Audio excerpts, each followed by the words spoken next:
What's up, guys? Welcome to the line change.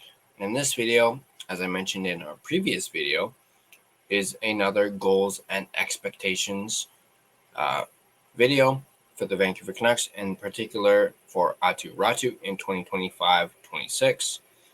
Now, before we dive into this topic, I want to give a big shout out to my sponsor, Gassy Jack Art, maker of that incredible artwork you see there behind me.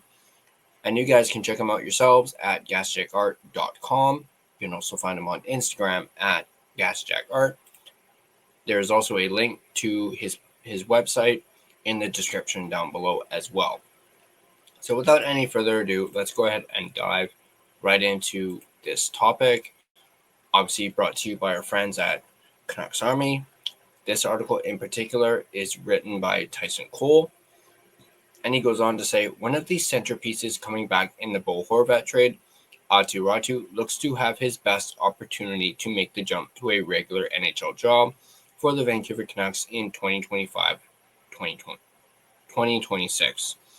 As previously mentioned, Raty was traded to the Canucks in 2023, along with winger Anthony Beauvillier and a 2023 first-round pick in exchange for Horvat. Now, that pick was then used to acquire Filip Hronek from the Detroit Red Wings, but at the time of the trade, Raty was viewed as the more valuable asset of the three. Raty was highly touted entering his draft year. Many projected him to go as high as first overall, but a disappointing 3-goal, 6-point draft year with Karpat of the SM Liga had him slide all the way down to 52nd overall before the New York Islanders selected him. Once joining the Canucks, Raty had a short debut, playing just 3 games in Vancouver. Since then, Raty has been a tweener between the NHL and the AHL. In his first season in the Canucks organization, Raty spent the entire year as a top center option for the Abbotsford Canucks, playing a full 82-game season. The finished product scored 18 goals and 34 assists for 52 points. He added 2 goals and 2 assists in 6 postseason games. However, Raty became the star of the Canucks' 2024-25 training camp for his unique technique in the faceoff dot. Raty would flip over his stick to create a scoop on his offside and found success early, which earned him a spot between Niels Höglander and Connor Garland. In fact, he impressed so much that Raty earned a spot in the opening night roster. However, his first stint in Vancouver was short-lived, as after picking up just 1 assist in 3 games, Raty was sent back down to Abbotsford despite finishing with a 61% face-off percentage. Raty would rejoin Vancouver in early November and maintain a roster spot until December 10th before he was sent back down. Despite a 1-game emergency call-up after the JT Miller trade, Raty wouldn't earn his next shot until the Canucks suffered a few injuries late in the season that opened up a roster spot for him. During that 12-game stretch, Raty remained a face-off specialist, adding 5 goals and 7 points to his point totals. With his end-of-season surge as well as his near-point-per-game season in Abbotsford, 17 goals and 40 points in 43 games, many pegged Raty as a lock to make the jump to Vancouver. But with no clarity on a postseason injury that restricted him to just 6 playoff games, Raty's offseason training may be affected. So what would Aatu Raty's season look like for him to meet these expectations, and what are his goals heading into what might be his first year in the NHL? Let's take a look at meeting expectations, earn his role as an every-night NHL starter, and hit the 25 to 30-point mark. Looking at the current Canucks roster, this outcome seems pretty expected, with a center depth of just Elias Pettersson, Filip Chytil, and Teddy Blucher. Raty is the next man up who's ready for a promotion. He spent 33 games with Vancouver last season, so now that they need another centerman, Raty looks to be penciled in on the opening night lineup for the 2nd straight season.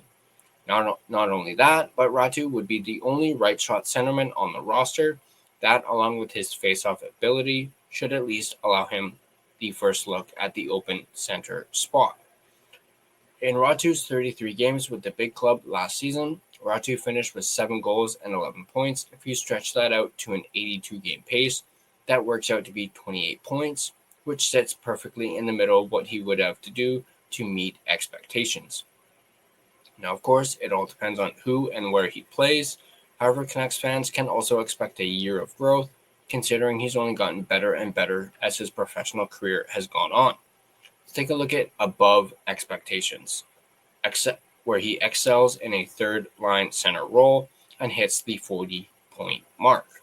There's a very strong likelihood that if the Canucks keep their current lineup, Raty will earn that third-line center role, but for him to excel in that role will be the determining factor for him to exceed his expectations.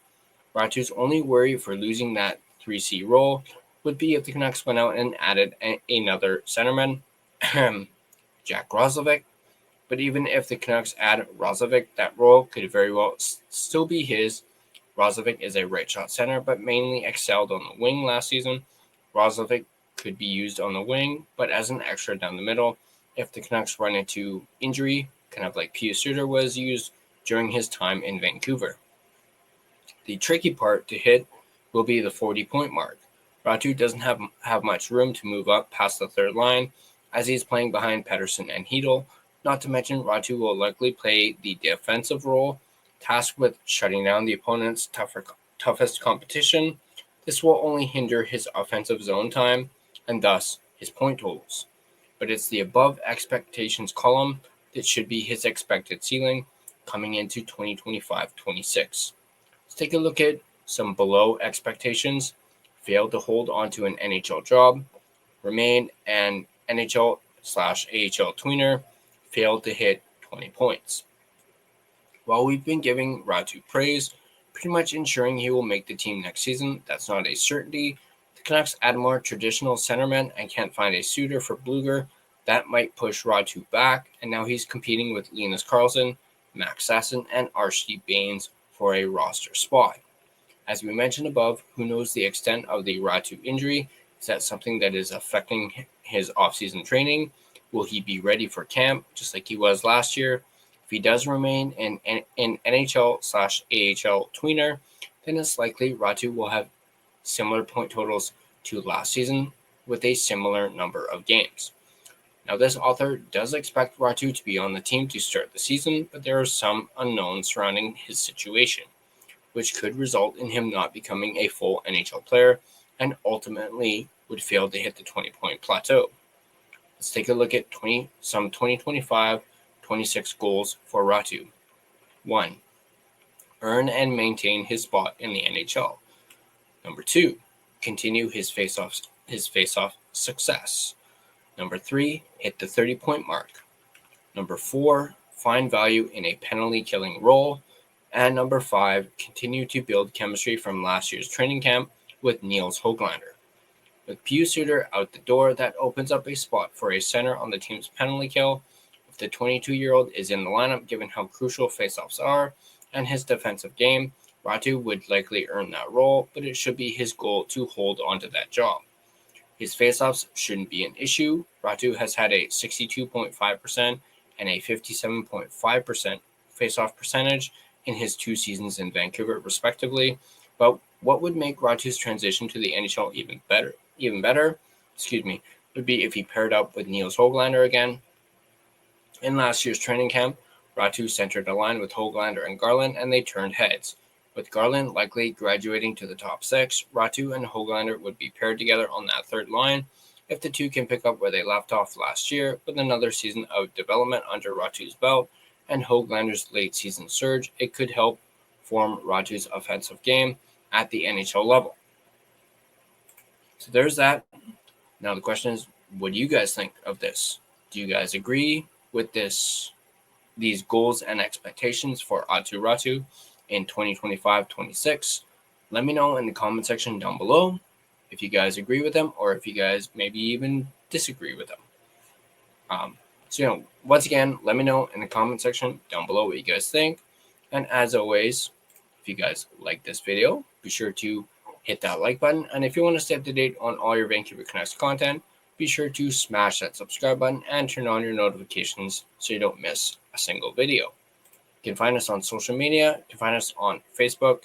Just search The Line Change. You can find us on Instagram at The Line Change. You can find us on X at Line Change Van. You can find us on TikTok at The TLC Podcast. You can also find us on Blue Sky at The Line Change. If feel free to give us a follow on all of our social media platforms. If you prefer an audio version of this podcast, you can find us on both Spotify and Apple Podcasts. On Spotify, feel free to give us a follow as well as rate and review us. It is, of course, greatly appreciated. But that's going to do it for this video. As always, let's go Canucks, and I'll see you guys in the next video.